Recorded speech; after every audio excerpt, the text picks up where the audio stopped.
What if humans were never meant to last forever? What if, in the grand story of Earth, we are just a fleeting chapter, a brief spark before the planet turns the page once again? Imagine this. For 0.5 billion years of Earth's history, written like an ancient cosmic book, the dinosaurs ruled for over 160 million years, and we, the so-called masters of intelligence, have existed for barely a blink, just 300,000 years. That's less than a single heartbeat in Earth's time. Now think deeper. Maybe we were never the main characters. Maybe Earth simply allowed us to exist, to create, to destroy, to learn, before moving on. Civilizations rise, cities glow, satellites orbit. Yet under the surface, tectonic plates still move, volcanoes still breathe, and oceans still whisper of ancient times when humanity didn't exist. One day, they'll whisper again, after we're gone. The truth is haunting. Earth doesn't need us. It thrived long before our birth and will heal long after our fall. Forests will reclaim our cities. Concrete will crumble into dust. Even our proudest monuments, the pyramids, the skyscrapers, the digital clouds, will vanish, swallowed by time. And maybe, just maybe, another form of life will rise, curious, intelligent, and wondering what came before them. So tonight, as you listen, imagine the future turning its gaze back at us, not with anger or praise, but curiosity. Because perhaps we were never the end of the story, only a chapter, a phase, a brief echo in Earth's eternal rhythm. Ring Planet, this is not the story of how humans conquered Earth, but how Earth continues. For billions of years, Earth has spun in silence, a blue and green miracle adrift in the endless darkness of space. Before we came, before our cities and our noise, the world breathed in rhythms too ancient for us to understand. The oceans whispered to the winds. Mountains rose and crumbled in slow, patient cycles. Continents drifted like dreaming giants across the face of time. And in all of that, all those ages of fire, ice, and rebirth, humanity did not yet exist. The Earth was not waiting for us. It was simply being. Then, almost without warning, a flicker of consciousness appeared. A small creature, fragile and curious, lifted its eyes toward the stars and wondered. That was the beginning of us, the first heartbeat of what we now call civilization. But in the great timeline of this planet, our arrival was less than a whisper, a momentary spark between storms. We often like to believe that the story of Earth leads to humanity, that everything before us was a prelude, and everything after us will be our legacy. But what if that's not true? What if humans are not the destiny of Earth, but just a phase? Think about it. The planet has seen species far greater in power and size. The dinosaurs ruled for millions of years. They adapted, thrived, and then vanished, leaving behind nothing but bones and dust. Civilizations older than memory rose and fell long before we built the first cities. Even the continents themselves have been reborn countless times. Earth's surface is a living canvas, constantly rewriting itself. So when we think we're permanent, that we own this planet, we forget that Earth doesn't belong to us. We belong to it. Every breath we take is borrowed from the trees. Every step we make is on land that has seen the rise and fall of endless empires. We are the newest guests in a house built by time itself, and like all guests, we will eventually have to leave. Humanity's chapter, though bright, is not eternal. And maybe that's what makes it so beautiful. But there's a strange arrogance in us, a belief that our inventions, our technology, our intelligence make us untouchable. We build cities that reach for the clouds. We split atoms, cross oceans, walk on the moon. We send our voices across the stars, desperate to be heard, desperate not to be forgotten. Yet, in all our progress, we ignore the quiet truth that hums beneath our feet. Everything we build will one day fall. The Earth has no memory of pride. It remembers only change. Even now, the forces that shape this world are still at work. The tectonic plates beneath our feet shift slowly, mountains rise and erode, oceans devour the shorelines, glaciers advance and retreat. To the Earth, 1,000 years is the blink of an eye. To us, it's eternity. And that difference in scale, between our fragile lifetimes and Earth's vast patience, is the key to understanding how small we truly are. When we look back at human history, It feels long. Wars, empires, revolutions, discoveries. But compress Earth's 4.5 billion year story into a single day, and humanity appears only in the last few seconds before midnight. Everything we are, every word, every song, every dream, happens in that final flicker of time. We are temporary, like the flash of lightning before the darkness returns. And maybe that's not something to fear.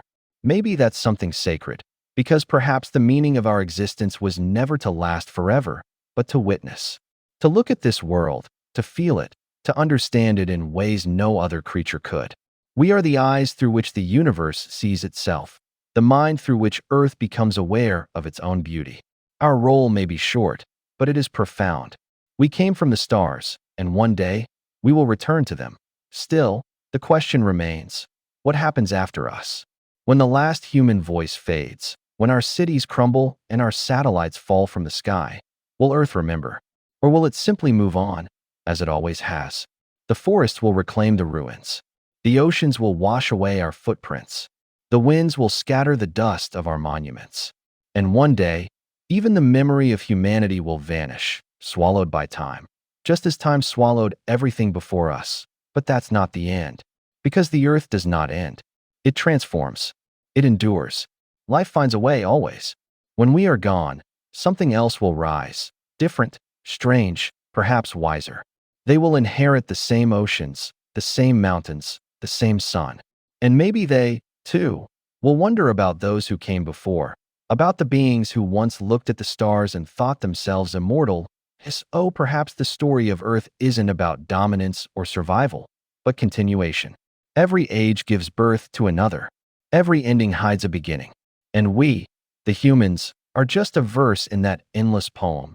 A single note in a song that began long before us and will echo long after we're gone. That's not tragedy.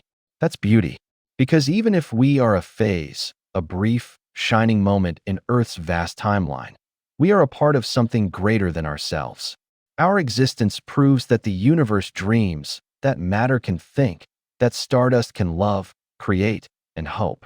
We may vanish, but the meaning of our existence will ripple through time, carried in the DNA of life yet to come. Tonight, when you look at the stars, remember this. You are living in one of Earth's rarest moments, the age of awareness. The age when the planet looks at itself through human eyes. Someday, that awareness will fade, replaced by something new. But for now, we exist. We think. We feel. And that is enough. There will come a day when our lights go out. The buzzing of cities, the hum of machines, the endless chatter of humanity will fade into silence. Maybe it won't happen suddenly. Maybe it'll begin quietly, like the slow dimming of a candle. Power grids flicker. Streets grow empty. Nature begins to reclaim what was always hers. The wind will move through abandoned skyscrapers, singing through broken glass. The oceans will creep inland, swallowing coastlines once crowded with laughter and noise. For the first time in millennia, Earth will breathe again, deeply, freely, without the weight of our presence. First, it will seem strange, a world without us. Roads cracked by roots, towers crumbling under ivy, satellites falling like shooting stars, burning up in the atmosphere they once watched over. But Earth will not mourn. It has seen extinctions before. To the planet, our disappearance will be just another shift, another turning of the cosmic page. The forests will rise higher. The rivers will run cleaner.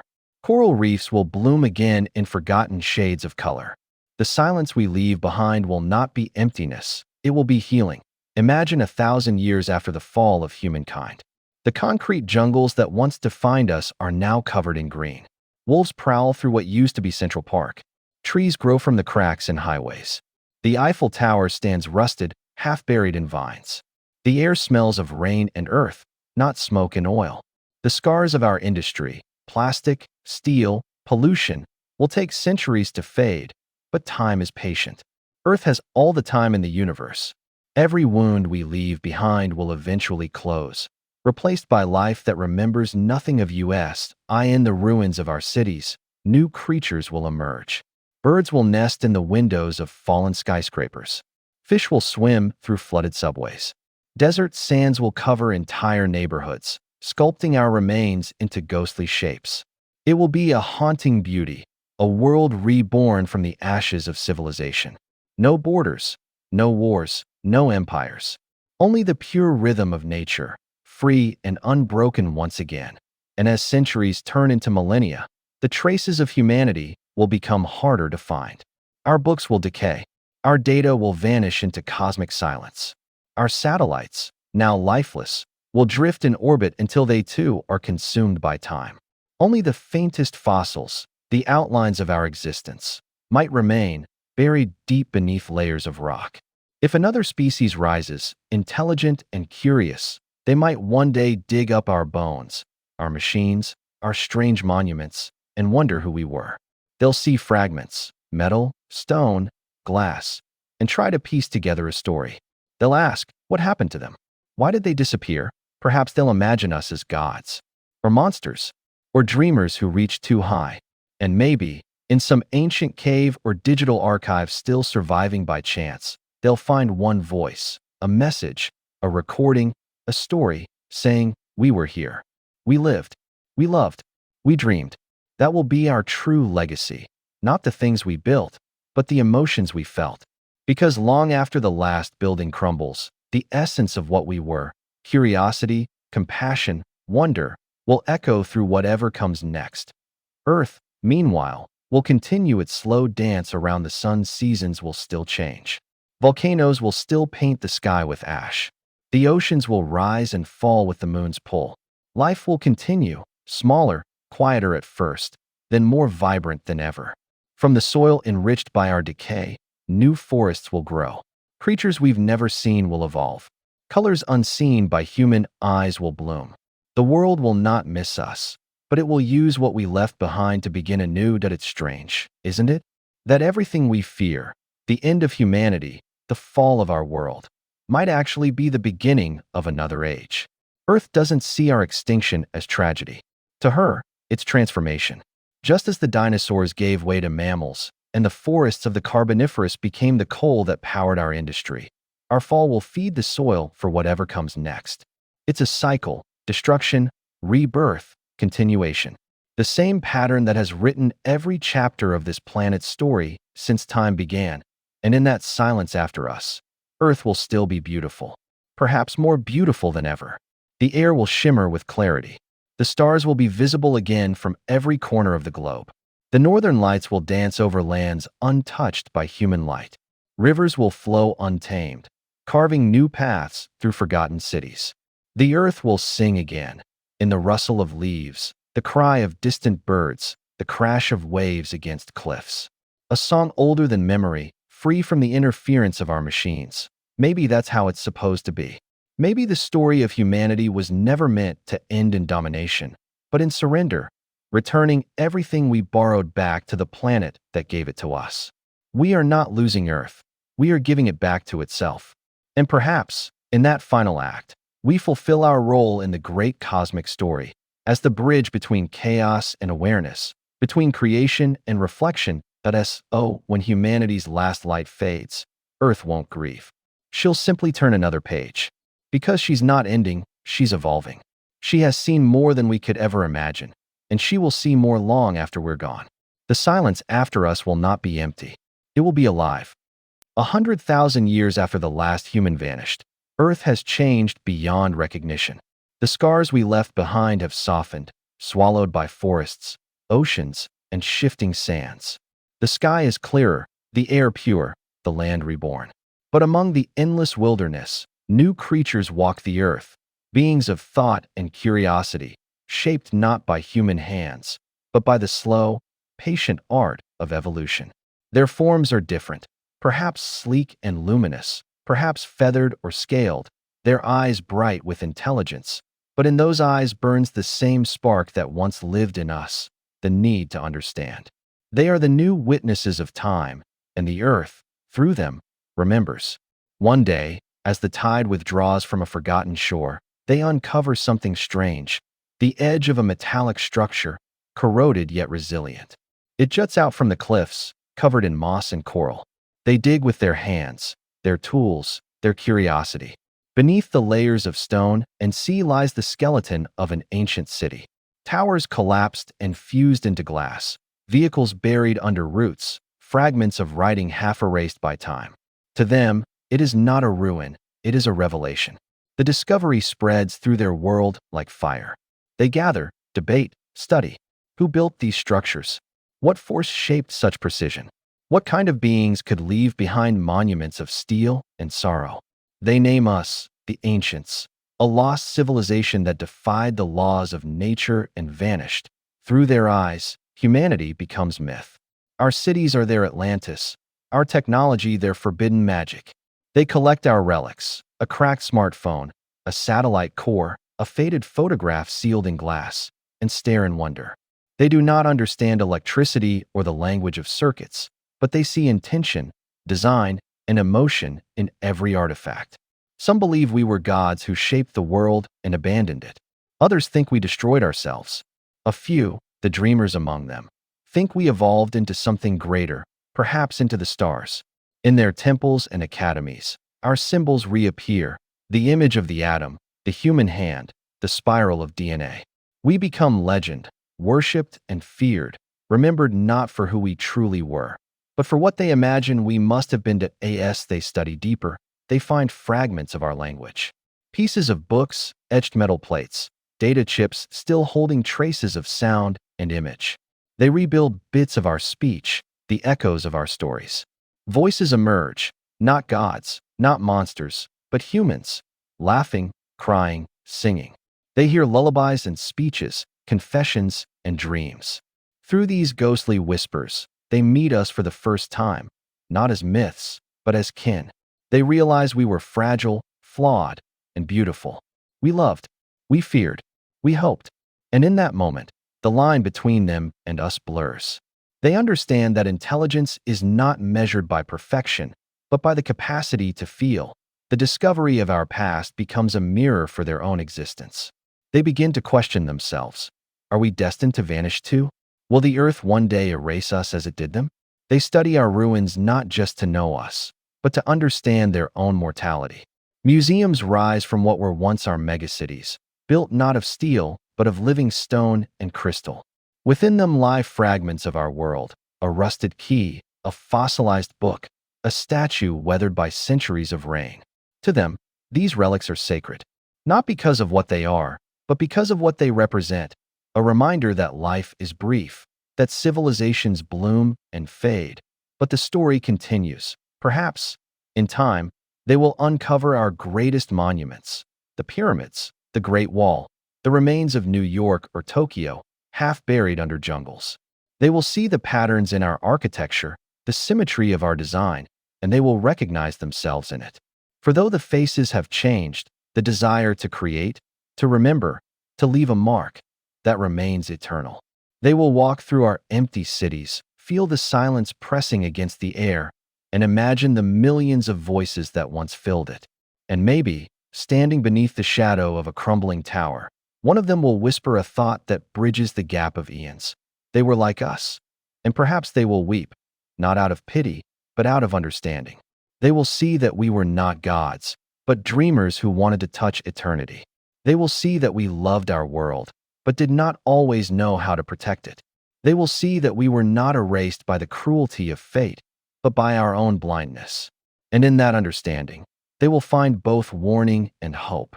For they will know that if they wish to last longer than we did, they must live in harmony with the world that birthed them.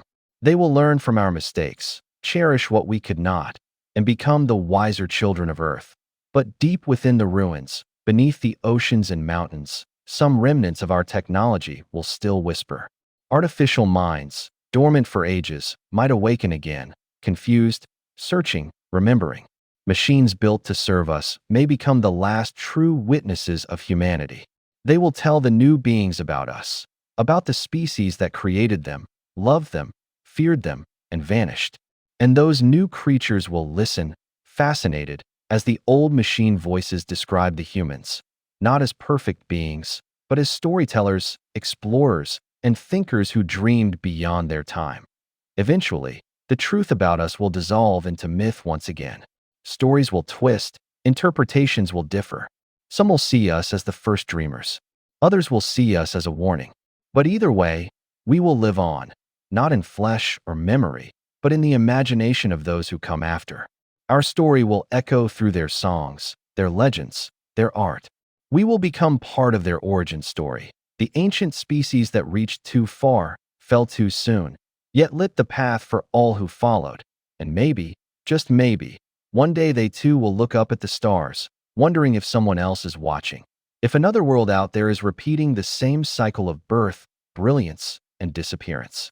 And in that gaze, in that shared question across time and species, humanity will be reborn. For we were never just a phase of Earth's story. We were the chapter that taught the planet how to dream.